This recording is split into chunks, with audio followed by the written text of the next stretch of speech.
After World War II, we said never again. But never again, we didn't know what was happening. Let me tell you about somebody from history that you've probably never heard of. He's a guy just like you. There was one difference. He volunteered to prove that it was happening. The Allies said they didn't know what was happening in Auschwitz. So Wiltod Pitaki volunteered to be put onto a train to go to Auschwitz. He was inmate number 4859. He got there. They tattooed his arm. He volunteered to go into Auschwitz because we didn't know what was going on. So he went. He talked to prisoners. He watched. And then he got smuggled parts and he put together a radio and he transmitted that information out of Auschwitz.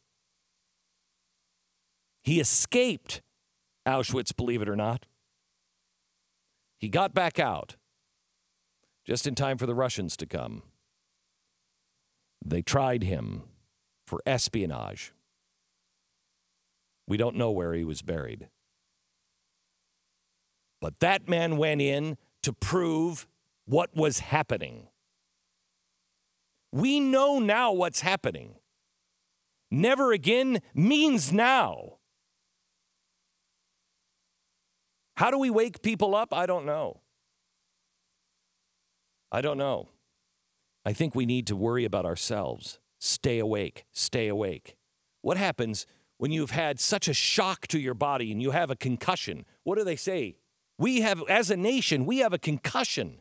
We have had major impact in the last 15 years. We don't even know who we are anymore. We have a concussion. What do we have to do? We have to slap each other awake all the time. Don't go to sleep. Don't go to sleep. Don't go to sleep. If we go to sleep, we die. Our nation has a concussion. Don't go to sleep. Wake up. Stand up. Grab your children, grab your wife, grab your husband, stand up, slap them across the face. Don't worry about your neighbor. Worry about yourself. Worry about your church. Worry about your synagogue. Worry about people the most like you and keep them awake so we can help the people who are least like us.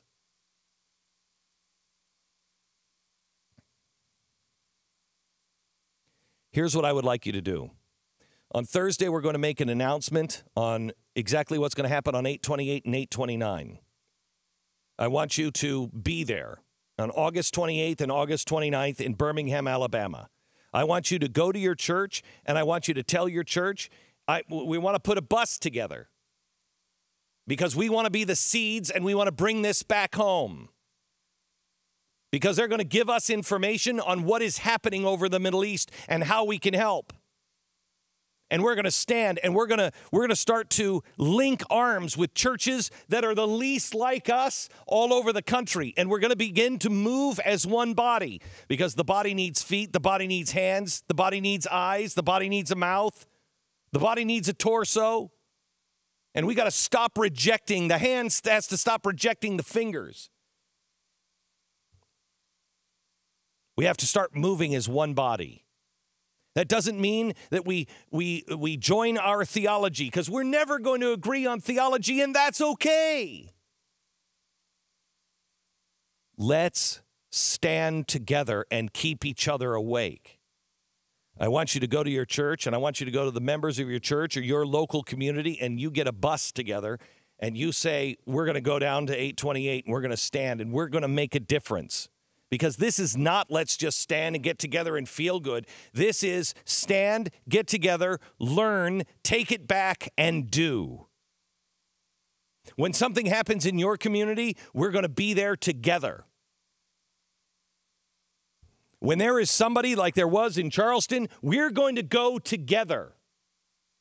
When something happens in Baltimore, we're going to be there together. When something happens at the Supreme Court, we're going to be there together. When there is a problem, we will be there. When something is happening in the Middle East, we will be there. We will provide aid. We will provide comfort. We will provide love. We will provide the truth. We will stand. We will not be afraid. We will do the things that we know are right. Because we answer to no man, we answer to God. I don't know if I could be Wiltod Pitaki. I don't know if I could have the number 4859 on my arm.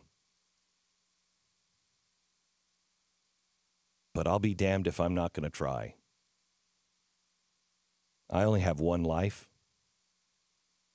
And I'm swinging for the fences.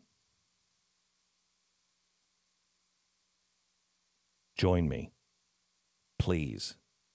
The time is now.